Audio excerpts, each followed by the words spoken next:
All right, guys, we're gonna dive into it. No intros here. So first things first, safety-wise, we are gonna start the car up. We're gonna disconnect the fuel pump. So basically this thing will run until it runs out of fuel. And it doesn't say that in the instructions, but because we're gonna be putting a fuel pump in it and injectors, you don't wanna get to the point where you still have a residually pressurized system and you spray gas everywhere. Even though it's not too big of a deal, it just makes less of a mess. So we will do that. As soon as that is done, I'm gonna disconnect the negative battery terminal. That's something you should always be doing. And then we'll just open up the instructions and start going. They don't specifically say in the instructions that you need to remove the motor mounts, but just in case, I do have that kind of jack over there. And I might from the top, before I raise it up and get underneath the car, undo some bolts that I can get to from the top just to make it easier to pull the exhaust out of this thing. And then we're just gonna follow the instructions and hopefully by the end of today, I'm hoping we can have the turbo headers on this thing and maybe the turbos hung. I don't know, we'll see, that's probably a stretch. Okay, got the seat popped up, come in here, squeeze this and unplug. Once you've unplugged that, you can go in and start the car and it'll run out of gas.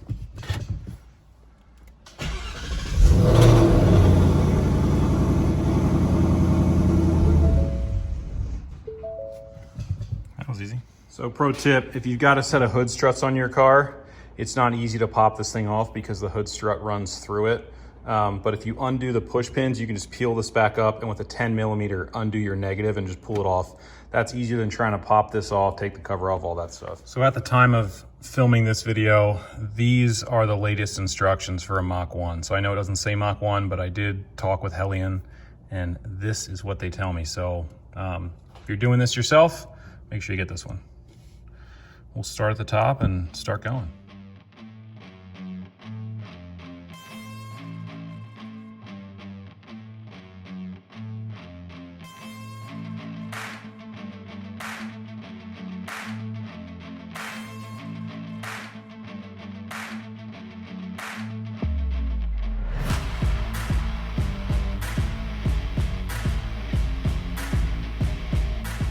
So as you saw, first part, pretty easy. Get yourself a flashlight for the next part. I'm gonna show you what we're gonna do. It doesn't call this out in the instructions, and honestly, if you're working on your back doing this, it's not as big of a deal, but once you get this car up in the air on a lift, raising it up and down or getting up on a ladder to get in there is kind of a pain. So what we're gonna do is we're going to remove the driver and passenger side upper motor mount nuts. And don't worry, the way these work is the motor mounts are sitting down on a pedestal, so it's not like the motor's gonna fall out. We're gonna remove those nuts, and that is just in case in installing these headers, we have to remove the motor mounts. If we don't, I'll just put a note on the door to go back and obviously tighten those back up. We're gonna do that from the top. We're also gonna pull one of the nuts that holds the passenger side converter to the, I guess you would call it the exhaust manifold flange. So we'll do that from the top. We'll use a 3/8 drive ratchet with a bunch of long extensions. And then from there, we'll raise the car up and we'll continue on with the instructions. Let me show you the ones I'm talking about. Okay, so this is on the driver's side. That's the nut right there. Sorry, it's not wanting to focus. Right next to the header. Now it's gonna be harder to see on this side. So that orange isolator will make it kind of easy to see the nut I'm talking about. The other one, it's gonna be really hard to see, but trust me, if you follow the exhaust back, geez, I can barely see it. There it is in there. Yeah, I can't get the camera in there for you to see it, but trust me, it's back there. Remove those two, and then that'll just make it easier when you're underneath the car.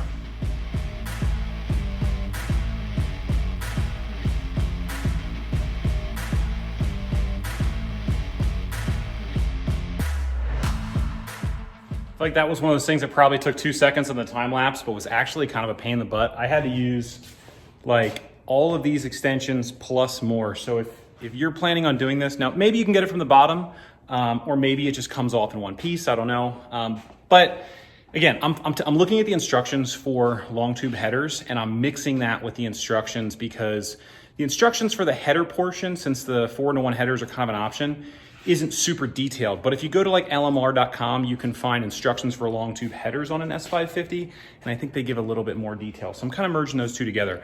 You're gonna need a lot of extensions. If you don't have, I have a decent amount of tools and I could have used more extensions. So just make sure you have long enough extensions. I had to use a breaker bar to break that nut loose.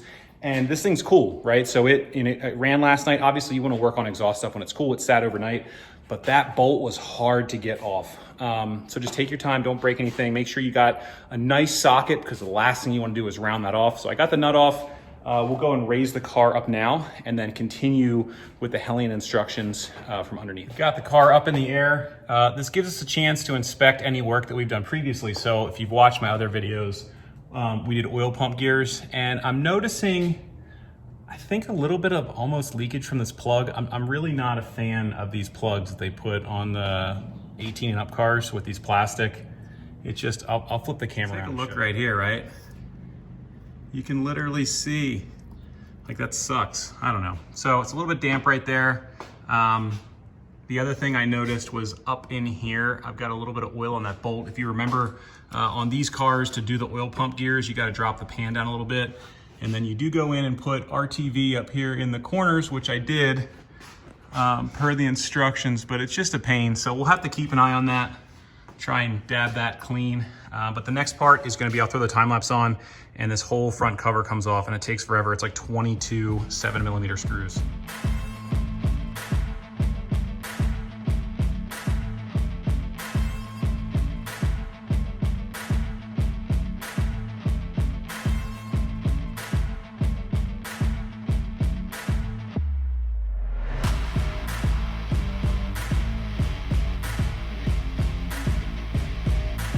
That was the hardest part by far. Basically, I've got this aftermarket resonator delete, and I don't know if this makes it easier or harder, but when I cut this, I probably, you basically cut out the stock piece, and when I cut it, I think I left myself such a small amount of room that it's really hard to wiggle the clamps back and forth.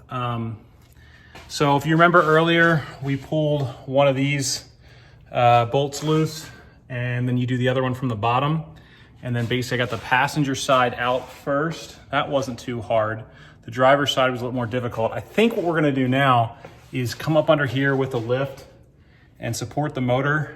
And I may try to lift up on, I wanna get this side motor mount out. Let me flip the camera around so you can see. So the steering shaft has to be broken loose. I wanna pull this motor mount out because you can easily get to the first few bolts, but the next few are hidden by the motor mount. So I think I'm gonna do it one at a time and get that motor mount out.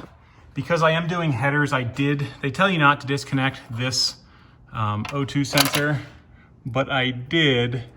And the reason for that is because, well, the header's gotta come out.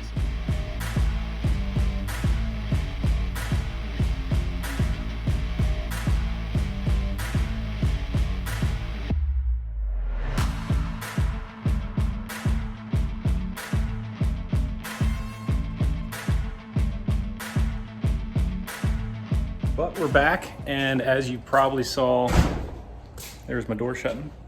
We got the driver's side manifold off. Let me go show you what that looks like. So here you go, driver's side manifold is off. Now, if you follow the instructions to a T, what it's gonna tell you is to go remove the other one, but they don't specifically talk about moving the motor mounts. I'm doing that to give myself more space, and honestly, I don't love the idea of having no motor mounts and just this jack holding the motor in. So I think what I'm gonna do is do the part of the instructions that comes up next and install the oil feed line, and then do kind of like the header on this side, put the motor mount back in, and then hop over there and do the passenger side. So the passenger side header, I did just test fit it. It fit without any issues.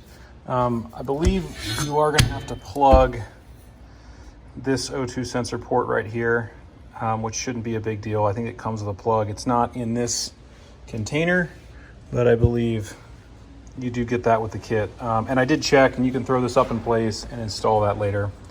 But first, I think what I need to do is address the oil feed end. So I believe the oil feed is this guy in here. I gotta undo that and install everything. And basically, in order to get to that, you really do wanna have the header out. So make sure you do that before you put this header in.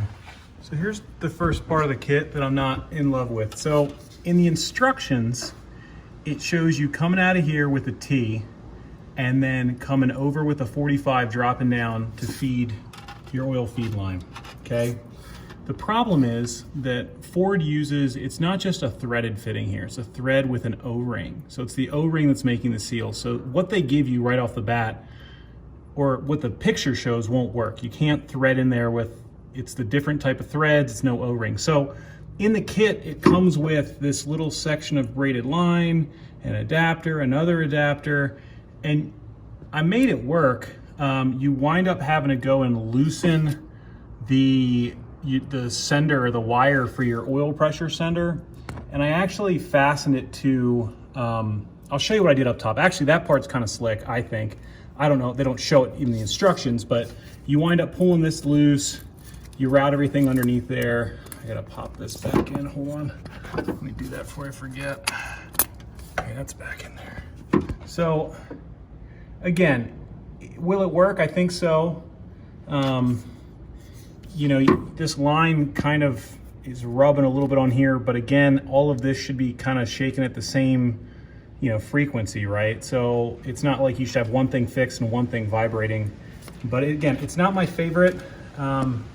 And this is where I'm just gonna route the line to. So let me climb up on the ladder and I'll show you what I had to undo in order to make this work. Obviously, if you're working from the ground, the ladder won't be a thing. So basically, this line right here used to come down. This goes to your sender, and it used to wrap back here. And actually, this little guy right there previously was over on the side of the block. I actually pulled a little push pin out for this little plastic cover, slid that in there instead, loosened this to slide this down more, and it should put everything out of the way, because you don't want any of that near any heat. So it's on the other side of the alternator now, which means it should be further away from heat, which is good, but again, it just doesn't show it in the instructions. Okay, before we put the headers on, go to your hardware kit and pop out your plugs for your headers. If you ever want to get these out again, definitely throw anti-seize on them. You could do them, I know you could do the passenger side with the header in the car, but it was easier just to do it here on the bench. So just a little quick tip. They do supply you with new gaskets, which is nice. So we'll do this. If they were any other style of gasket, I would probably use some sort of spray sealant like you normally see me do, but like the copper spray gasket. But because these are like the multi-layer steel, I don't think you need it. We are back. It's day 2. I spent about, I don't know, 6 hours or so messing with the Mach 1 yesterday.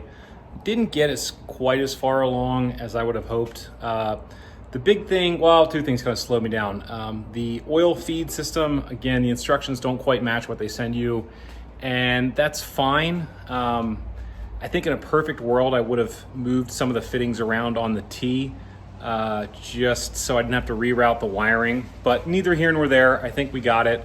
And then I just struggled with those 4-in-1 headers, which probably would have been similar if I was installing like regular headers on it, but it's just getting to some of those bolts is a pain. But we got one of them in, so if we look underneath the car now, basically I wanted to get to a stopping point where I could kind of release some of the tension on this, put the motor mount back in. So I've got the motor mount, the steering shaft back in on this side, and now we're gonna flop over and address the passenger side, which I've heard from people who've done long tubes, it's actually the more difficult side. Let me show you what so looking over here, you've got the motor mount, which I will be taking out. I don't think there's any way around that. I think for starters, we will try and leave the starter in, but obviously if that can't be done, we'll pull the starter out. Pretty much the same as before. Support here, I loosened back here. We'll pick up on the engine, get that motor mount out. We already pulled the nut off the top at the beginning, and then we'll see how much room we have, see if we can get that header out.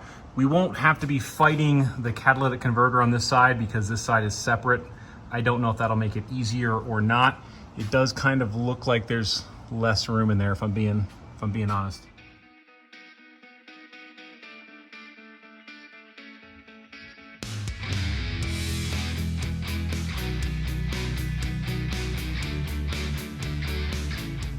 So I've got all the bolts out of the nuts, I should say, out of the header.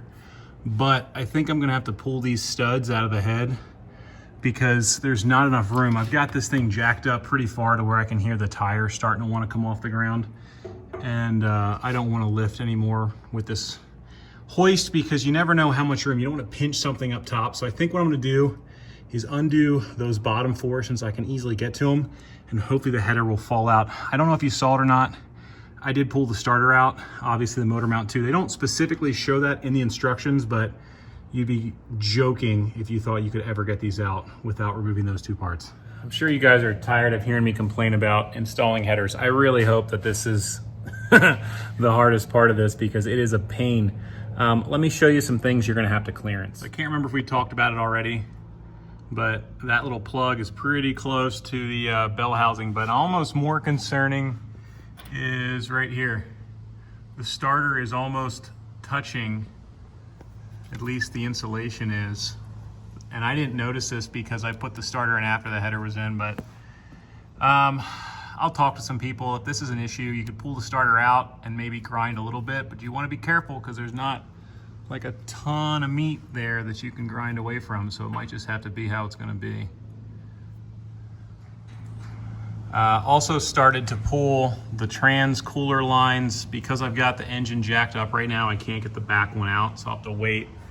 And then here's, I believe, where you're gonna pull your trans cooler lines. I'm hoping that I can use like a fuel line disconnect fitting, pop it over that and pull that out. But I think first, I'm gonna put the motor mount back in, drop the engine down, see if I can drain some more of that fluid out so I'm not pouring fluid all over the frame rail and down through here. So we got the 4-in-1 headers completely installed, and this is a good spot to hit stop. But before you stop the video, let me just summarize a few things that I learned along the way that will help you. Okay, first of all, it was definitely a good idea to undo all that stuff from the top, meaning the bolts for the motor mounts. Anything you can get through from the top is a great idea. The second thing, obviously, you're gonna need to remove the motor mounts. That's 100%. You should also plan on removing the starter. It's not that hard, but you're definitely gonna wanna do that. Trust me, you'll just fight it otherwise. Here are some of the tricks. When you're using the jack, okay, so you wanna get yourself something like this right here. When you're using that, if you go up too far, you can actually make it too difficult to put the new headers in. So you kind of have to be careful because going up will give you clearance, but too far won't let the header rock into place. I think I may have made a mistake there, and I probably could have removed the less studs had I adjusted it up and down. So just keep that in mind when you're using that tool. Going higher is not always better. I kind of glossed over it, but somewhat of a specialty tool. These guys, you're gonna need these, okay? These are like female Torx, and I believe it's an E7. I want to say it's an E7 that you will need to remove the studs. If you can get by without removing the studs, fantastic. But in all honesty, I think you will have to remove the studs. The other thing, those plugs that I was telling you about on the, let's see, driver's side, you could install the plug after it's already in place. On the passenger side, you really can't unless you pull the starter back out. So my tip there is to grind down the head of that. I used this guy right here, but you could use a grinder, whatever else. Grind down the head of that to kind of make a low profile plug. Install that in the header before you put it in the car. And lastly, I did not do this, but I think it is a good idea, is you probably want to mark where the starter is very close to that header collector and either heat it up, peen it with a hammer, or if you want, grind a little bit. I don't love the fact that they're almost touching, or at least the insulation on the starter is touching. So those are kind of my tips. Take your time. If you have it, a tap and die set or a thread chaser set's a really good idea. Remember, everything on the Coyote, cylinder heads, all that stuff is aluminum. So when you're putting those fasteners in, you really want to make sure the threads are clean. Get some anti-seize, put it on those threads, take your time. Lastly, in terms of torque specs, use a torque wrench if you want. Don't forget to torque the cross member mount. if you loosen that and obviously torque everything back up, it's going to be difficult to torque. It's going to be difficult to get a torque wrench in there to torque the headers, but do the best you can. I did, and I torqued every single one that I could. I started from the inside, worked my way to the outside, kind of in a star pattern. Just take your time with this and you can do it at home. In the next video, we're gonna do start the rest of the turbo install. I will show you the installation of the oil scavenge system, some things you need to do with the radiator hoses, removal of the transcooler lines, and we might even get into hanging the turbos. So stay tuned. Don't forget to like and subscribe. If you saw something that you did differently that you'd recommend for me, if I ever have to do headers again on a Coyote, let me know in the comments. And we will see you again on Truck and Roll. Thank you so much, guys. I appreciate you guys watching. Talk to you next time.